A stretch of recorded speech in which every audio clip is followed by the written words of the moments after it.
Let's move to question number 85. Electron affinity is the energy change when. Electron affinity क्या होती है? देखिए हमारे पास एक गैसियस एटम है, मैंने इसको ऐसे रिप्रेजेंट कर दिया। हम इसमें एक इलेक्ट्रॉन ऐड कर देते हैं और इससे एक गैसियस एनाइन बन जाता है।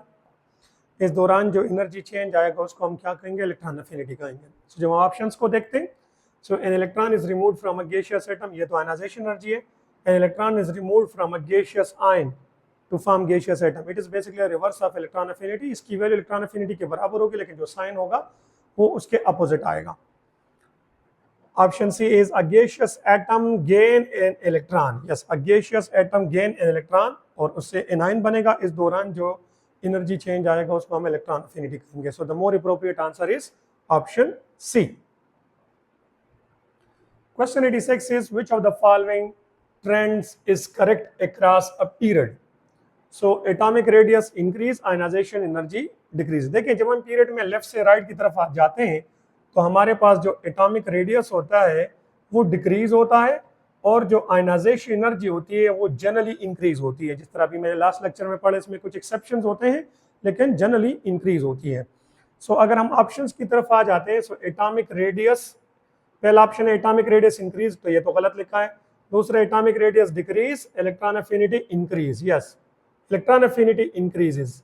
यस, ये करेक्ट आंसर है। इलेक्ट्रॉन अफिनिटी भी यहाँ पे ली गई है तो वो भी इंक्रीज होती है, but again there are exceptions. So atomic radius decrease होगा, इलेक्ट्रॉन अफिनिटी इंक्रीज होगी, तो ये करेक्ट आंसर है। ऑप्शन सी का एटॉमिक रेडियस इंक्रीज, ये भी गलत लिखा है, none of this. So correct answer is option B. On burning in oxygen, lithium mainly formed. देखिए अल्कली मेटल्स को जब हम ऑक्सीजन में बर्न करते हैं तो वो कोरिस्पॉन्डिंग ऑक्साइड्स बनाते हैं। उनके ऑक्साइड्स तीन तरह के होते हैं। नॉर्मल ऑक्साइड्स जिनमें ऑक्सीजन का ऑक्सीडेशन स्टेट -2 होता है, पर ऑक्साइड जिसमें -1 होता है, सुपर ऑक्साइड जिसमें नेगेटिव हाफ होता है यानी -हाफ होता है। जब हम ग्रुप में नीचे जाते हैं, जैसे ही इनके केटायन का साइज बड़ा होता है तो नॉर्मल ऑक्साइड की टेंडेंसी कम होती है फॉर्मेशन की और पर ऑक्साइड और सुपर ऑक्साइड की ज्यादा होती है। यही वजह है कि जब आप लिथियम को बर्न करेंगे ईयर में तो ये ओनली नॉर्मल ऑक्साइड बनाता है। सो लिथियम पर oxide, lithium oxide. Yes, lithium oxide. जब सिर्फ ऑक्साइड लिखा होता है तो इससे मुराद होता है नॉर्मल ऑक्साइड, इससे मुराद होता है। जबकि सोडियम जो होता है वो अगर हम ईयर में बर्न कर लेते हैं तो वो कॉमनली पर ऑक्साइड बनाते हैं, लेकिन ईयर की सप्लाई लिमिटेड हो तो वो भी फिर नॉर्मल ऑक्साइड बना सकता है।